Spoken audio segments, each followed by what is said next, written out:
कृषि दर्शन कृषि दर्शन कृषि दर्शन कृषि दर्शन कृषि दर्शन कृषि दर्शन। किसान भाई बहनों को झुमकी बहन का तहे दिल से जोहार और साथ ही साथ गंदरू भाई की तरफ से भी किसान भाइयों को नमस्कार। आपका प्यारा कार्यक्रम कृषि दर्शन में आप सबों का स्वागत है। तो चलिए आपको लिए चलते हैं कृषि समाचार की ओर। नमस्कार, कृषि समाचार में आपका स्वागत है। आपके साथ मैं हूं सबा गुलरेज। आइए देखते हैं आज कृषि समाचार में क्या है खास।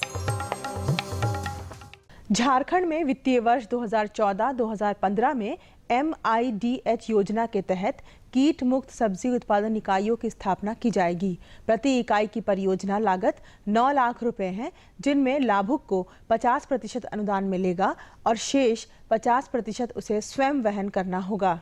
यह योजना झारखंड के सभी 17 NHM जिलों में लागू होगा।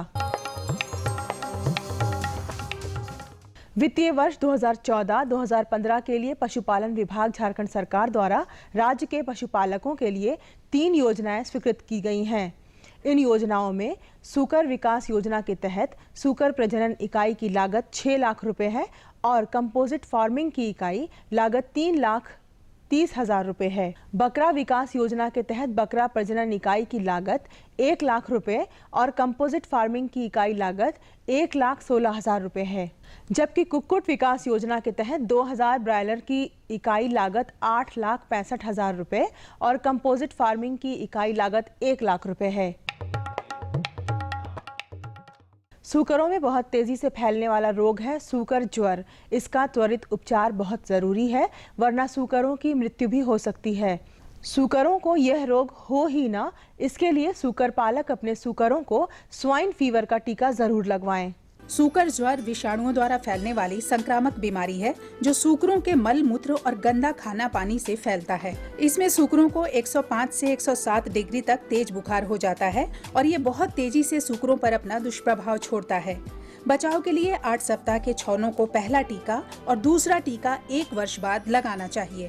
सूकरों में सूकर ज्वर नाम की एक बहुत ही घातक छुआछूत बीमारी होती है। इसमें सूअर जो होते हैं खाना पीना बंद कर देते हैं, बुखार हो जाते हैं और इसके जो ऊपरी चमड़ा है उसमें फुंसी की तरह की दागी हो जाती है, खास करके पेट रीजन्स में, पेट में और कान में एकदम पूरे लाल हो जाते हैं और आँख में कीची आ जाती है। पिछले पैर पर ये भार लेना कम कर देते हैं या लड़खड़ाती है। तो सूकर ज्वर जब भी होता है पशुओं को तो आप पशु चिकित्सक से सलाह लेकर इसे ज़रूर एंटीबायोटिक दवा लगा के इसे उपचार करें। बचने के लिए सूकरों को सूकर ज्वर का स्वाइन फीवर का टीका 1 ml उसके पेट में चमड़ी में इसे दिया जाता है। किसी और बीमारी के लिए टीका दे चाहे न दे, सूकर पालक स्वाइन फीवर का टीका अपने पशुओं में ज़रूर से ज़रूर लगाए। किसान भाई अक्टूबर में बागवानी फसल पपीता का पौधा लगा सकते हैं। पपीता के बेहतर उत्पादन के लिए पूसा ड्राफ या कुर्ग हनी ड्यू नामक उन्नत प्रभेद लगा सकते हैं। ये प्रभेद झारखंड की मिट्टी और मौसम के अनुकूल है। किसान भाई पपीता की खेती के लिए जैविक तत्वों से युक्त बलुई दोमट मिट्टी वाले खेत का चयन करें। पौधारोपण में पौधों के बीच 1.8 गुना 1.8 मीटर की दूरी रखें और अधिकाधिक उपज लेने के लिए पूसा डवार्फ या कुर्ग हनी ड्यू नामक उन्नत प्रभेद लगाएं। इनकी उत्पादन क्षमता 30 से 150 फल प्रति पौधा है, जिससे 40 से 50 हजार रुपये का शुद्ध लाभ प्रति वर्ष प्रति हेक्टेयर की दर से हो सकता है। फुट स्प्रेयर ऐसा कृषि उपकरण है जिससे दवा छिड़कने के लिए पैर से दबाकर पंप किया जाता है।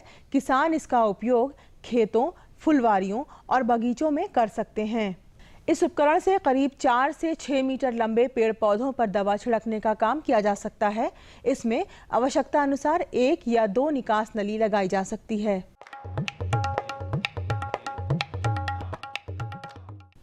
आइए जानते हैं आज के लिए क्या है कृषि विशेषज्ञ की सलाह। पहले खेती करते थे, इतना मुनाफा हमको नहीं होता था। आज मैं कृषि विज्ञान केंद्र बलियापुर से ट्रेनिंग लिया, प्रशिक्षण लिया। इसे डॉक्टर साहब हमको बताया, सलाह दिया, ऐसे ऐसे कीजिए, वैज्ञानिक विधि से हम खेती कर रहे हैं। आज हमको अच्छा मुनाफा हो रहा है। हम सब्जी लगाए हैं और मशरूम भी लगा रहे हैं। मशरूम का ट्रेनिंग लिए हैं, अच्छा खासा मुनाफा हमको मिल रहा है मशरूम में। और अब एक नज़र राज्य के 5 प्रमुख शहरों के मौसम के मिजाज पर। आज राज्य के 5 प्रमुख नगरों के अधिकतम और न्यूनतम तापमान कुछ इस प्रकार दर्ज किए गए। रांची का अधिकतम तापमान 28 डिग्री सेल्सियस और न्यूनतम 18 डिग्री सेल्सियस।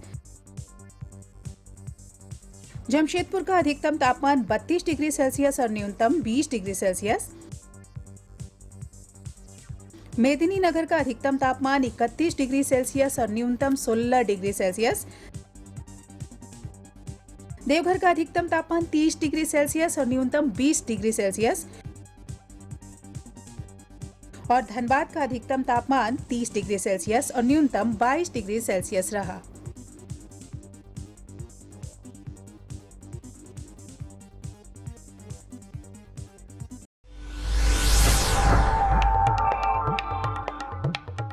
और अब मंडी भाव में आई नजर डालते हैं अनाजों के भाव पर।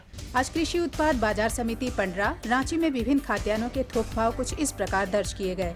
चावल मोटा 2350 रुपए से 2450 रुपए, चावल मध्यम 2550 रुपए से 2700 रुपए, चावल उत्तम 3650 रुपए से 4100 रुपए, गेहूं 1600 रुपए से 1750 रुपए, चना 3350 रुपए से 3500 रुपए, दाल अरहर 5900 रुपए से 6400 रुपए, दाल मसूर 5800 रुपए से 6000 रुपए, दाल चना 3800 रुपए से 4200 रुपए, सरसों तेल 8500 रुपए से 9500 रुपए, चीनी 3400 रुपए से 3500 रुपए, आलू 1500 रुपए से 1800 रुपए और प्याज 1200 रुपए से 1600 रुपए प्रति क्विंटल रहा। कृषि समाचार में आज इतना ही। अगले दिन अगले अंक में फिर मुलाकात होगी कुछ ताज़ा तरीन खबरों के साथ। तब तक के लिए दीजिए इजाजत। नमस्कार, जोहार। तो किसान भाइयों, अभी आप देख रहे थे कृषि समाचार, जिसमें कृषि से संबंधित तमाम तरह की जानकारी मिली, मौसम के मिजाज से भी अवगत हुए और कृषि जो बाजार है उसका आपको भाव का भी पता चल गया। बिल्कुल। तो गंद्रू भाई एक छोटा सा विराम ले लें अब। बिल्कुल।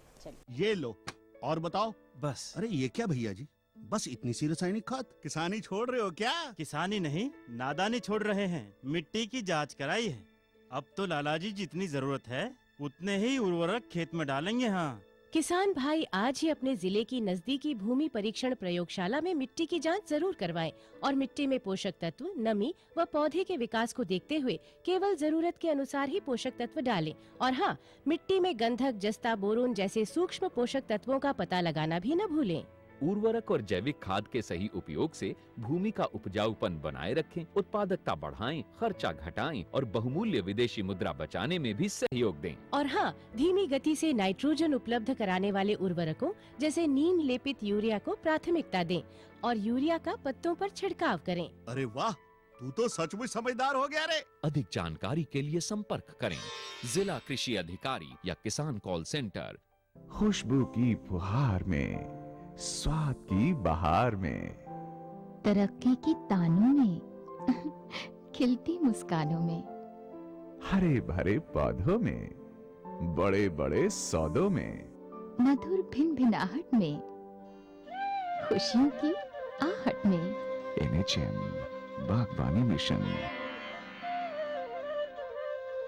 हमारी चाहत, आपकी मुस्कुराहट। विराम के बाद एक बार फिर से तमाम किसान भाइयों का स्वागत है। जी हाँ, तो गंद्रू भाई अब जानकारी का पिटारा आप खोलने वाले हैं कि नहीं? बिल्कुल। किसान भाइयों, आज एक महत्वपूर्ण जानकारी हम आपको देने जा रहे हैं। और वो जानकारी है केचुआ खाद के बारे में। अच्छा, जो अंजलि मिश्रा जी बता रही थी। बिल्कुल। अच्छा, फटाफट दिखाइए, बहुत ही उपयोगी जानकारी है ये, है ना? किसान भाइयों, कृषि दर्शन की टीम आज कृषि विज्ञान केंद्र बलियापुर धनबाद में है और आज हमारे साथ बातचीत करने के लिए यहीं की एक वैज्ञानिक श्रीमती अंजलि मिश्रा, ये हमें जानकारी देंगी कि केचुआ खाद क्या है और उसका महत्व क्या है, उसका उत्पादन कैसे किया जाए और उसका महत्व क्या है। मैडम, जैसा कि हमने विषय चुना है कि केचुआ खाद का उत्पादन कैसे किया जाए और उसका महत्व, तो केचुआ खाद को सबसे पहले बताइए कि केचुआ खाद है क्या? केचुआ खाद मतलब इसको बर्मी कंपोस्ट भी कहते हैं। केचुआ के द्वारा जैविक पदार्थों को अपने भोजन में ग्रहण करने के बाद उसे उसके आहार नलिका से गुजरने के बाद जो अपशिष्ट के रूप में, मल के रूप में जो वो बाहर निकालते हैं, वही केचुआ खाद कहलाता है। और ये जो है हल्का काला दानेदार चाय की पत्ती की तरह होता है और ये जो है जैसे और खाद की तुलना में इसमें जो है पोषक तत्व और की तुलना में ज़्यादा है और ये कम खर्चीला भी होता है और ये जैसे न्यूट्रिशन गार्डन हो चाहे कोई भी खेती का हो, उसमें आजकल देख रहे हैं कि बाहरी खाद जो हम केमिकल्स प्रयोग करते हैं तो उससे उपज तो हो जा रहा है लेकिन हमारा भूमि की उर्वरा शक्ति घट जा रही है। इसके लिए वर्मी कंपोस्ट आजकल बहुत महत्वपूर्ण हो गया है और इस खाद को बनाने से हमारा पैसे का भी लागत कम होता है और दूसरा है कि क्वालिटी में भी बढ़ोतरी होती है। अब हमारे किसान भाइयों को बताइए कि जो केचुआ खाद है इसका उत्पादन कैसे करें, इसकी कैसे तैयारी करें और इसमें कौन कौन से सामग्रियों का प्रयोग किया जाता है। सबसे पहले केचुआ खाद बनाने के लिए तो ये ज़रूरी है कि जहाँ हमें खाद बनाना है वो स्थान जो है छायादार होना चाहिए और उसमें जो है मतलब डायरेक्ट धूप नहीं आना चाहिए, छायादार होना चाहिए। और उसके बनाने के लिए क्या, पहले 2 मीटर लंबा और 1 मीटर चौड़े का ये गड्ढा बना लेना चाहिए जिसमें कि हमको केचुआ खाद तैयार करना है। उसमें सबसे पहले क्या है कि 6 से 8 इंच तक में हमको मिट्टी के साथ सड़ी हुई गोबर के खाद के साथ जो है हमको मिलाना है, या उसमें वर्मी कंपोस्ट भी मिलाते हैं नीचे सबसे निचला परत में। उसके बाद उसको 6 से 8 इंच करके उसको डाल देते हैं ताकि उसके बाद उसके ऊपर में जो है लगभग जो है 1500 से 2000 केचुआ खाद जो है हम केचुआ को उसमें डालते हैं प्रति वर्ग मीटर के हिसाब से। अब जितना मीटर हमको बनाना है उसे मल्टीप्लाई कर लेते हैं, उस हिसाब से हम केचुआ डालते हैं ताकि हमारा खाद तैयार हो। उसके बाद क्या है, दूसरे में क्या, जब केचुआ डाले उसके बाद फिर जो है हमको 6 इंच के लगभग जो है घर का जो भोज्य पदार्थ, सड़ा गला जो भी भोज्य पदार्थ है, चाहे सड़ी उड़ी पत्तियाँ जो भी है, ये नरुआ हो, कुछ भी पुआल हो, पत्तीदार हो, उसको उसके ऊपर डालते हैं। और उसके बाद जो है फिर हम जो है उसमें पानी का छिड़काव करते रहते हैं। इसमें ये मेन ध्यान रखना कि नमी उसका बरकरार होना चाहिए।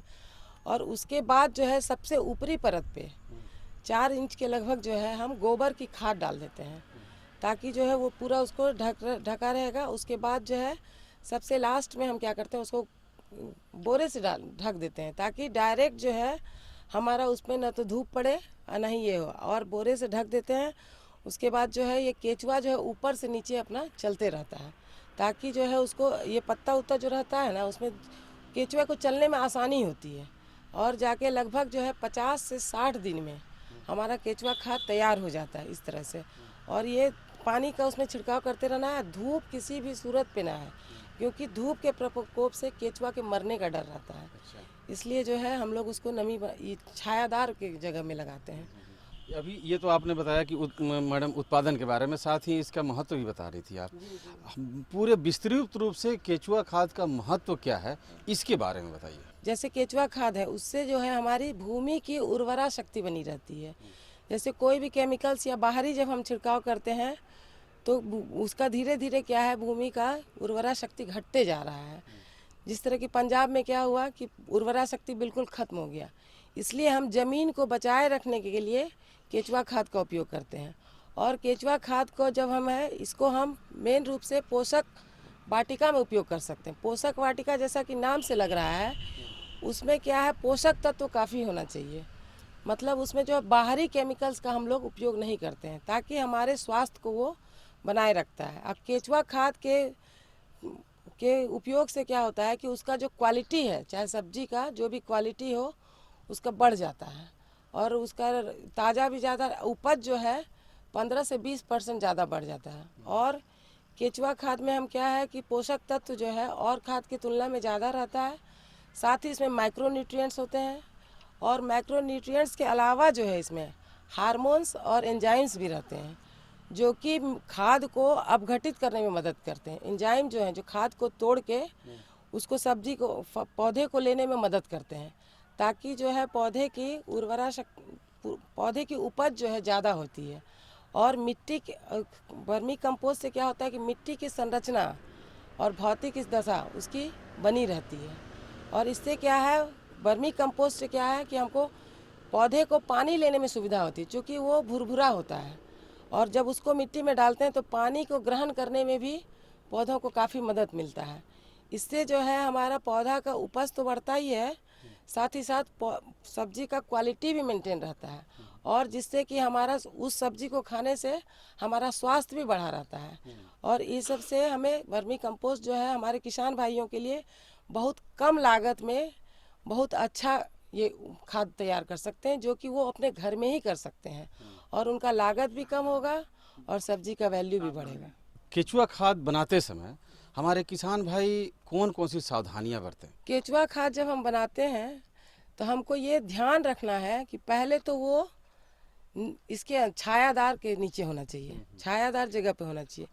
दूसरा है कि जब हम केचुआ खाद में बनाते समय जो मिट्टी डाल रहे हैं या केचुआ डाल रहे हैं, फिर उसके ऊपर जो हम अब ये डालते हैं, अपघटित होने वाले पदार्थ डालते हैं, उसमें ये ध्यान रखना है हमको कि कोई भी ऐसा पदार्थ ना चला जाए कि जो अपघटित ना होता हो, जो टूटता ना हो, जैसे कि प्लास्टिक हो गया, आपका लोहा हो गया, शीशा हो गया, ये सब से खाद बनाने में दिक्कत आएगी। इसलिए ये ध्यान रखना है कि ये हमारा उसमें ना जा पाए। और तीसरा है कि जो है इसको पानी से भी थोड़ा दूर रखना है हमको, उसके चारों बगल पानी नहीं लगना चाहिए। और इसके बाद क्या है, इसमें चींटी और मेढक, इससे हमको इसको बचाना चाहिए, ताकि जो है चींटी और मेढक जो है वो हमारे केचुआ के दुश्मन होते हैं, इसलिए उससे हमको बचा के रखना चाहिए। और जब हम ये बनाते हैं इसमें ध्यान रखना है कि केचुआ हमारा जीवित रहे, ताकि जो है हम उसको फिर से उसको केचुआ खाद बना लेने के बाद उसको पहले चलनी से चाल लेते हैं और फिर जब हमारा केचुआ खाद अलग हो गया और केचुआ अलग हो गया, उसी केचुए को हम फिर से दोबारा बनाने में उपयोग कर सकते। मैडम ने कितनी अच्छी जानकारी दी केचुआ खाद बनाने का तरीके के बारे में और इसके महत्व के बारे में, इसका उत्पादन आप कैसे करेंगे और ज़मीन की उर्वरा शक्ति को भी बढ़ाए रखने के लिए जो तरीका इन्होंने बताया वो बिल्कुल ही सराहनीय है। मैडम, आप हमारे कार्यक्रम में आए, इसके लिए आपका बहुत बहुत धन्यवाद। वाह, बहुत ही अच्छी जानकारी थी झुमकी बहन, और किसान भाइयों को भी ये जानकारी मिल गई है और साथ ही साथ उसके महत्व का भी पता चल गया कि केचुआ खाद का कितना ज़्यादा महत्व है। बिल्कुल सही कहा आपने। अच्छा गंधरू भाई, ये बताइए, कारू दादा तक आपने खबर करवा दिया था? बिल्कुल, कारू दादा आएंगे, लेकिन इस विराम के बाद आइए देखते हैं किसान भाइयों एक छोटा सा संदेश। अरे ओ सालू की माँ, आई जी आई, बस हो गया। अरे जल्दी करो, बहुत काम है।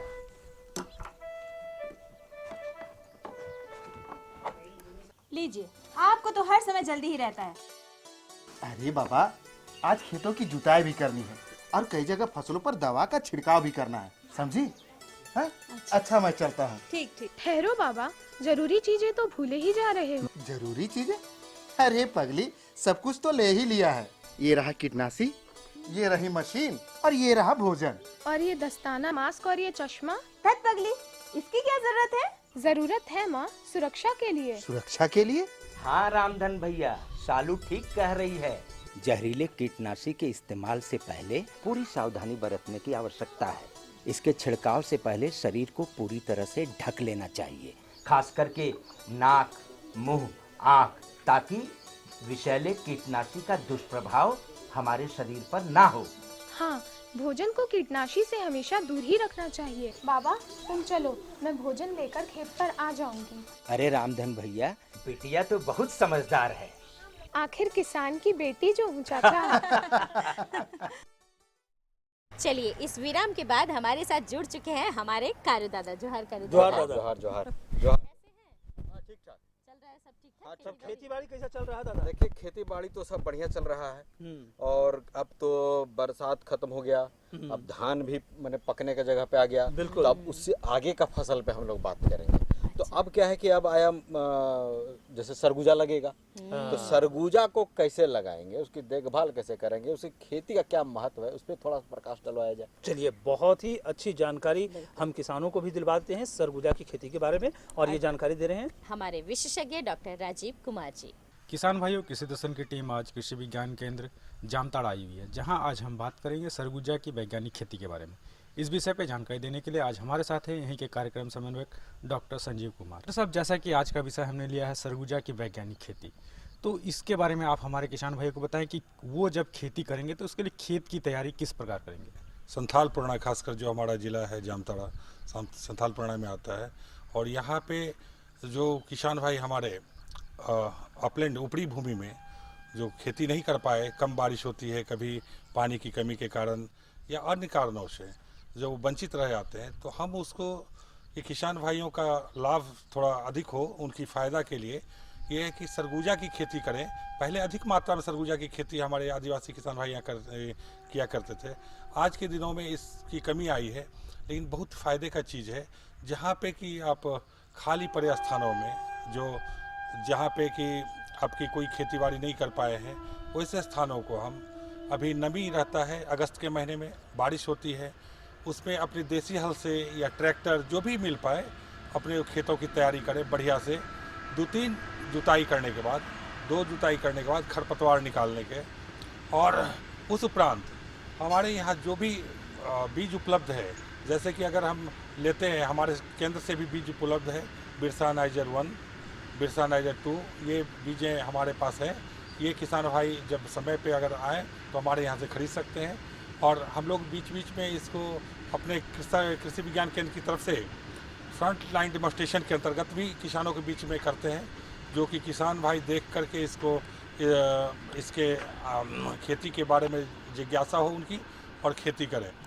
इसलिए भी कि जहाँ पे हमारे लिए कि हम कोई फसल नहीं ले पाए, मक्का नहीं लगा पाए, रहर नहीं लगा पाए, वैसी जगहों पे हम जो ये सरगुजा की फसल है इसको लें तो हम 2 फसल की तरफ जाएंगे। इससे हमारे खुद का तो समृद्धि होगा ही, हम अपने राष्ट्र के लिए, अपने राज्य के लिए अधिक से अधिक योगदान कर पाएंगे। अब बात आती है कि प्रमुख किस्में कौन कौन सी है जिसका चुनाव करके हमारे किसान भाई खेती में ज़्यादा मुनाफा कमा सके। इसकी जो हमारे बिरसा यूनिवर्सिटी से, बिरसा कृषि विश्वविद्यालय रांची से विकसित की गई 2-3 किस्में बहुत अच्छी हैं। एक तो बिरसा नाइजर 1, बिरसा नाइजर 2 और 3, ये तीनों का हम लोगों ने प्रशिक्षण किया है अपने केंद्र पे भी, केंद्र के बाहर किसानों के खेतों पर भी।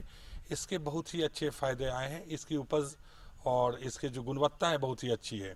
जैसा कि बिरसा नाइजर 1 है, हमारी रिलीज बिरसा कृषि विश्वविद्यालय से है, इसकी उपज क्षमता 6 से 7 क्विंटल प्रति हेक्टेयर है। और 6 से 7 क्विंटल प्रति हेक्टेयर ऐसे जगहों पे जहाँ की आप ऐसे बैरन छोड़ देते हैं, जहाँ की ऐसे ही गाय बैल चरती रहती है, तो उस स्थान पे अगर 6 से 7 क्विंटल आ गई और आज के बाजार भाव के मूल्य से अगर आप उसको बेचते हैं तो बहुत ही लाभदायक है। बिरसा नाइजर 2, इसकी भी उपज क्षमता 7 से 8 क्विंटल है। और बिरसा नाइजर 3, इसकी उपज क्षमता भी। और ये सबों की खूबियाँ ये है कि इनको कोई सिंचाई की जरूरत नहीं है। जो हम अगर 1-2 बारिश हो गई तो बहुत ही अच्छी, इसमें जर्मिनेशन भी अच्छी होती है और बीच बीच में 1-2 बारिश होने पे हमारी तो 100 दिन में फसल ही हो जाती है, इसलिए बहुत ही अच्छी उपज प्राप्त होती है। और उन स्थानों का हम दूसरा फसल उसमें ले पाते हैं, जिससे कि हमारी क्रॉपिंग इंटेंसिटी, यहाँ की फसल उत्पादकता और फसल तीव्रता ये बढ़ती है। और हमारे लिए भी और किसानों के लिए भी अच्छी सुखद बात है कि खेत जो खाली है उसमें 7 से 8 क्विंटल आप सरगुजा 1 हेक्टेयर में प्राप्त करते हैं और उसको बेचकर आप अपनी घर की आय बढ़ाते हैं। अब बात आती है उर्वरक का प्रयोग। तो हमारे किसान भाई जो सरगुजा लगाएंगे, इसमें कितनी मात्रा में उर्वरक का प्रयोग करेंगे और कितने समय पर?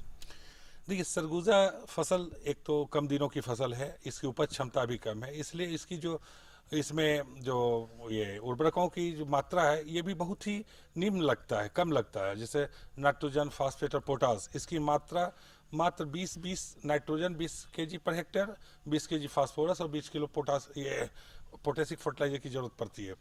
तो इस अवस्था में बहुत ही कम चूँकि लगता है, हम लोग इसमें अगर इस प्रकार से लें कि अगर हम खाद की मात्रा में दें, जैसे यूरिया 1 हेक्टेयर में 25 किलो डालें और ये फास्फेट जो है अपने 1 हेक्टेयर में वो 40 से 45 किलो, और पोटास की मात्रा 1 हेक्टेयर में वो भी 15 kg अगर डालते हैं, 15 से 20 किलो, तो सामान्य तौर पे हमारे बहुत अच्छी फसल होती है। और ये जो हमारी मात्रा है बहुत निम्न लगता है, चूँकि इसकी उपज ही 6 से 7 क्विंटल प्रति हेक्टेयर है। और अगर हमारे पास इन खादों के अलावा जहाँ पे कि हम दूसरी फसल ले सकते हैं आगे, जहाँ पे हमको सिंचाई की सुविधा है या खाली रह गया किसी कारण से, उसमें अगर सरगुजा करना है तो गोबर की खाद अगर दे दे तो और अच्छी उपज होगी और उसकी जो गुणवत्ता होगी, उसकी तेल की मात्रा, उसमें जैसा कि जानते हैं सरगुजा में जो हम लोग लगाते हैं, सरगुजा खास करके तेल के लिए उपयोग किया जाता है, ऑयल के लिए उपयोग किया जाता है। तो इसमें जो तेल की मात्रा है, जिस खेत में हम लोग देखा गया है कि गोबर की खाद सड़ी हुई या वर्मी कंपोस्ट या जो भी अपने पास फार्म यार्ड मैन्योर है उसको डालते हैं तो उसकी गुणवत्ता और अच्छी हो जाती है। और इस कारण से हम लोग चाहेंगे कि जहाँ पे अगर chemical fertiliser urea, DAP, potash है तो ठीक है, और नहीं अगर आपके पास सामान्य रूप से उपलब्ध है अगर गोबर की खाद तो वो भी डालें, तो इससे ज़्यादा फायदा होगा। डॉक्टर साहब, चलते चलते आप हमारे किसान भाइयों को क्या सुझाव देंगे, और अगर इसमें कुछ रोग वगैरह हैं तो उसके बारे में भी बताएं। देखिए, खास करके सरगुजा में बहुत रोग तो लगते नहीं है। जब सरगुजा देखा हम लोगों ने कि चूंकि अगस्त और सितंबर के महीने में लगाते हैं, इसमें जो हमारे यहाँ दिक्कत होती है अपलैंड में, यहाँ पे दीमक की बहुत ये है, ज़्यादा प्रभाव रहता है। तो दीमक से बचाव के लिए जो हम लोग डालते हैं उसमें चूंकि तेल की मात्रा होती है, मीठापन होता है, दीमक लगता है। और दीमक से बचाव के लिए क्लोरोपाइरीफॉस की जो है 2.5 ml प्रति लीटर मिला करके हम लोग, और उसको अगर ये छिड़काव करें तो उससे हमें बचाव मिलता है। दूसरा होता है क्या कि जब इसमें बड़ा होता है पौधा, तो बहुत ही अच्छी जानकारी, बहुत अच्छी जानकारी। मतलब अब ये हुआ कि किसान अब अपनी अगली तैयारी शुरू करें और ये जानकारी इसका लाभ उठाएं। बिल्कुल। तो चलिए, शुरू करने से पहले हमने आपको जानकारी भी उपलब्ध करा दी है, लेकिन एक और छोटी सी जानकारी है और इसके लिए हमें चलना होगा झुमकी बहन IMD पुणे। भारतीय मौसम विभाग पुणे से प्राप्त आज का मौसम पूर्वानुमान इस प्रकार है। आकाश में बादल रहेंगे, औसतन 11 मिलीलीटर बारिश भी हो सकती है। हवा दक्षिण दिशा से पूरब की ओर 8 किलोमीटर प्रति घंटा की गति से चल सकती है। आज का अधिकतम तापमान 29 डिग्री सेल्सियस और न्यूनतम 21 डिग्री सेल्सियस रहने की संभावना है। अब मौसम पूर्वानुमान पर आधारित कृषि सलाह। पिछले दिनों तेज हवा और वर्षा के कारण मुख्य रूप धान की लंबी प्रजाति की फसल खेतों में गिर गई है। ऐसे खेतों में अविलंब पानी निकालें और 5 से 10 पौधों को एक साथ बांध दें। इस समय किसान भाई चना, मसूर, तीसी, मटर, सरसों, तोरिया और आलू की खेती करें। चलिए, ये काम भी हमारा पूरा हुआ, लेकिन आपका और हमारा एक काम और बाकी रह गया, वो है पते की। आपको हम अपना पता बताते हैं ताकि आप अपने सुझाव और समस्या हम तक फटाफट लिख करके भेज सके। तो फटाफट कागज और कलम उठाइए और हमारा पता नोट कीजिए। हमारा पता है कार्यक्रम कृषि दर्शन, कृषि प्रकोष्ठ, द्वारा केंद्र निदेशक, दूरदर्शन केंद्र, रातू रोड, रांची। पिन संख्या है 834-001। तो हमें रहेगा आपके खतों का बेसब्री से इंतजार। तो किसान भाइयों, इसी के साथ हम सबों को दीजिए अनुमति। नमस्कार।